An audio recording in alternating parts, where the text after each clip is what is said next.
Всичко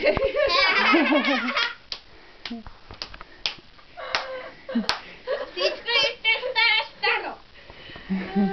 Тя съм мъжки професии. Шофьорка, майсторка. И фотоапарат крайно. Същата. Първите 3 предмета се гледат. Кои са първите 3?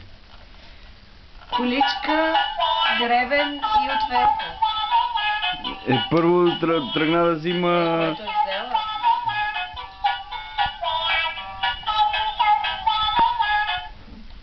взела. И питката пипна. А как, което е взела ли? Шофьорка, може би ще стане шофьорка, която ще постригва в автомобила и ще си го оправя като се казва.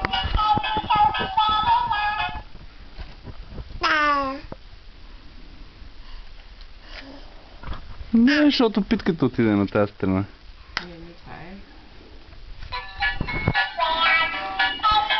Това е. Мога да не стане шофьорка, мамо. Може да стане шеф на Мога да стане монтьорка.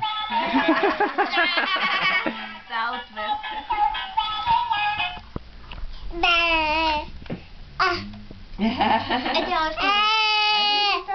Я да носи ми питката. Айде, тати, вече и ти можеш да дойдеш. Бутах се да не й говориш, защото тя малко се разсейва и нямаше да стигне изобщо да играе.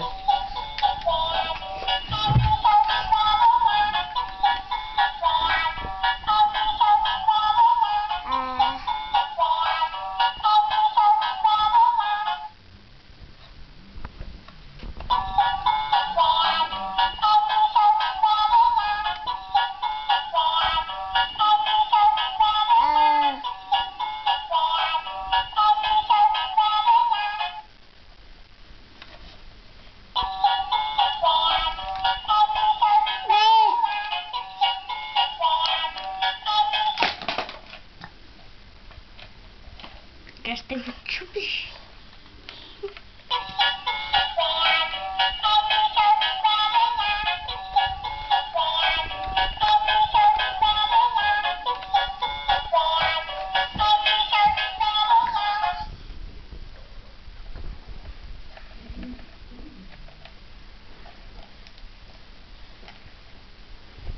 А сега и ще трябва да вземе.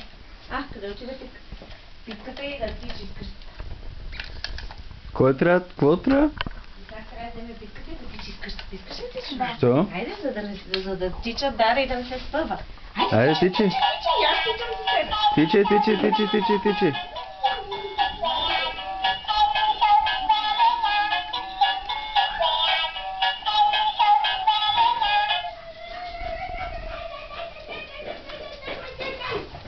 Ето, обиколихме къщата. Браво! С тичане ли обиколих? Да. Браво!